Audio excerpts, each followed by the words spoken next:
स्वागत है आप सबका मेरे चैनल बैकबेंचर्स मेंटर्स पे और मैं हूं आपका मेंटर आशुतोष झा। तो आज हम हमारा नया चैप्टर स्टार्ट करने वाले हैं। क्या है? कैपेसिटेंस। क्योंकि हम इलेक्ट्रोस्टैट कंप्लीट कर चुके हैं। अगर आपको उससे रिलेटेड कोई भी डाउट होता है तो मुझे कमेंट सेक्शन में बताएं, और अगर अभी तक आपने उसको नहीं पढ़ा है तो ऊपर आई बटन पर जाकर उस प्लेलिस्ट को चेकआउट कर लें। तो हम बात करते हैं कैपेसिटेंस की। कैपेसिटेंस में क्या होता है? कंडक्टर और इंसुलेटर, ये दो ऐसे टर्म हैं जो हमें पहले पता होने ज़रूरी है इस चैप्टर में आगे बढ़ने से पहले। तो मैं आपको इनका शॉर्ट रिव्यू दे देता हूँ। कंडक्टर वो चीज़ें होती हैं जो एक्चुअली में कनेक्ट कर सके इलेक्ट्रिसिटी को, लाइक मेटल्स या एलॉय। इंसुलेटर वो होते हैं जो अपने में से इलेक्ट्रिसिटी को पास ना होने दें। तो मैंने इसको ऑलरेडी बहुत अच्छे से डिफाइन किया हुआ है अपनी वीडियो में, आप उसे भी चेकआउट कर सकते हैं आई बटन में जाके। नेक्स्ट हम बात करते हैं इंसुलेटर के एक पॉइंट के बारे में। Insulator are also known as dielectric. तो इंसुलेटर को हम डाइलेक्ट्रिक भी बोलते हैं, यानी मीडियम होता है डाइलेक्ट्रिक एक। Second, for example all non conducting substance act as dielectric. तो जितने भी नॉन कंडक्टिंग सब्सटेंस होते हैं वो डाइलेक्ट्रिक होते हैं। कैसे भाई? जो इंसुलेटर है वो कंडक्ट तो करता नहीं है, अगर वो कंडक्ट नहीं कर रहा है और उसको डाइलेक्ट्रिक भी बोलते हैं तो तभी तो सारे नॉन कंडक्टिंग सब्सटेंस डाइलेक्ट्रिक होंगे। डाइलेक्ट्रिक जो होते हैं दो टाइप के होते हैं। पहला होता है पोलर, दूसरा होता है नॉन पोलर। पोलर में क्या होता है? Substances in which positive negative charges centre do not coincide in the absence of electric field. मतलब क्या है कि जो सब्सटेंस होते हैं जहाँ पे पॉजिटिव और नेगेटिव चार्ज जो होते हैं वो सेंटर में कोइंसाइड नहीं करते एब्सेंस ऑफ इलेक्ट्रिक फील्ड में, मतलब वो सेंटर की तरफ नहीं आते हैं एब्सेंस ऑफ इलेक्ट्रिक फील्ड में। For example all polar molecules are polar dielectric. जितने भी पोलर मॉलिक्यूल होते हैं, पोलर मतलब दो पोल्स हो, एक पॉजिटिव हो एक नेगेटिव हो, जैसे कि हमने डाइपोल पढ़ा था, तो ये भी वही कंसेप्ट है, एक पॉजिटिव हो एक नेगेटिव हो। तो अगर ऐसा होता है तो जैसे NH3 H2O और HCl, तो यहाँ पे NH3 में N और H में पॉजिटिव नेगेटिव आ जाएगा, H2O में O और H में आ जाएगा। तो ये हमारे पोलर सब्सटेंस है या पोलर मॉलिक्यूल्स हैं। तो इसके दो केस हो जाते हैं, एक एब्सेंस ऑफ इलेक्ट्रिक फील्ड और एक प्रेजेंस ऑफ इलेक्ट्रिक फील्ड। जब इलेक्ट्रिक फील्ड एब्सेंस होगी तो जो हमारे चार्जेस होंगे वो कोइंसाइड नहीं करेंगे सेंटर की तरफ। तो जो मेरा पी नेट आएगा वो आएगा 0, ठीक है। और जब हम प्रेजेंस की बात करेंगे तो इसमें इलेक्ट्रिक फील्ड आ जाएगी जो 0 के इक्वल नहीं है, तो कुछ इलेक्ट्रिक फील्ड होगी जिसकी वजह से पी नेट भी 0 नहीं आएगा, ठीक है। नेक्स्ट हम बात करते हैं नॉन पोलर डाइलेक्ट्रिक की।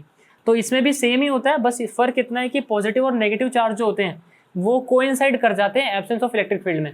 यहाँ नहीं कर रहे थे, यहाँ पे कर जाएंगे, बट यहाँ भी जब इलेक्ट्रिक फील्ड 0 होगी तो पी नेट 0 ही आएगा, और जब इलेक्ट्रिक फील्ड कुछ होगा तो पी नेट 0 नहीं आएगा। और इसके एग्जाम्पल होते हैं सारे के सारे नॉन पोलर मॉलिक्यूल्स, लाइक जिसमें सिंगल चार्ज हो या तो नेगेटिव हो या फिर सिर्फ पॉजिटिव हो, लाइक O2 N2 Cl2। आगे हम बात करते हैं डाइलेक्ट्रिक स्ट्रेंथ की। तो ये होता क्या है? It is the maximum value of electric field that is dielectric tolerate without any electric breakdown. मतलब क्या है कि ये highest amount of electric field होती है जिसको एक डाइलेक्ट्रिक टॉलरेट कर सके। डाइलेक्ट्रिक मैंने बोला क्या था? मीडियम, कोई भी ऐसा जो इंसुलेटर हो, ठीक है, नॉन कंडक्टिंग, तो वो टॉलरेट कर सके highest amount of electric field without any electric breakdown. For example जब हम एयर की बात करते हैं तो एयर की डाइलेक्ट्रिक स्ट्रेंथ होती है 10⁵ वोल्ट पर मीटर। एयर की मतलब जब बिजली चमकती है, बिजली गिरती है बारिश के टाइम पे, तो उसकी डाइलेक्ट्रिक स्ट्रेंथ होती है 10⁵ वोल्ट पर मीटर। जैसे कि मतलब क्या है? Air will ionise when potential difference of 10⁵ volt metre is develop. तो ये जो डाइलेक्ट्रिक स्ट्रेंथ है इसकी, जब वो इसके इक्वल आ जाएगा, मतलब जो हमारा इलेक्ट्रिक फील्ड है जब इसके इक्वल आ जाएगा, तो उसके बाद जो आयंस होंगे, लाइक जो चार्जेस होंगे प्लस माइनस, वो आपस में क्या होंगे? वो आयोनाइज हो जाएंगे, मतलब सेपरेट हो जाएंगे, ठीक है। तो होगा क्या? ये हमारा मान लो इलेक्ट्रिक फील्ड, इसमें पॉजिटिव और नेगेटिव चार्ज है और इलेक्ट्रिक फील्ड पॉजिटिव से नेगेटिव की तरफ जा रहा है, तो इसमें फोर्स क्या लगेगा? फोर्स लगेगा QE। और जब ये इलेक्ट्रिक फील्ड, इसकी वैल्यू जब डाइलेक्ट्रिक स्ट्रेंथ से ज़्यादा हो जाएगी, मतलब इससे डाइलेक्ट्रिक स्ट्रेंथ क्या है? 10⁵ वोल्ट पर मीटर एयर के लिए, जब वो इससे ज़्यादा होगी तो चार्जेस क्या हो गए? सेपरेट हो गए, नेगेटिव इधर आ गया, पॉजिटिव इधर आ गया। अभी इस पर कोई फोर्स नहीं लग सकता क्योंकि इसमें क्या हो गया? ब्रेकडाउन हो गया है, इलेक्ट्रिक ब्रेकडाउन। तो इस पर कंसेप्ट आता है लाइटनिंग का। जो बारिश के टाइम पे बिजली चमकती है तो उस टाइम पे होता क्या है? तो उस टाइम पे क्या होता है? एयर में बहुत सारे चार्ज पार्टिकल्स होते हैं या चार्ज क्लाउड्स होते हैं, वो आपस में क्या होता है? टकराते हैं।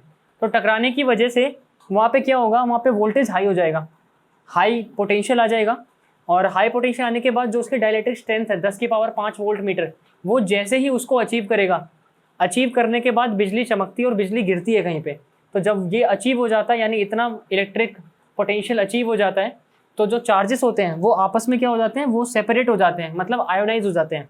तो नेगेटिव चार्ज ऊपर सेपरेट हो जाता है, पॉजिटिव नीचे हो जाता है। तो इसलिए ऊपर हाई वैल्यू हो जाती है कोलाइड के टाइम और नीचे लो। तो ये जो पूरा चीज़ हो रहा है, ये तो इलेक्ट्रिक फील्ड आ रही है और चार्जेस क्या हो गए? आयोनाइज हो गए। इस टाइम पे जो बिजली गिरती है ये 10 की पावर 5 वोल्ट गिरती है पर मीटर, यानी कि 1,00,000 वोल्ट।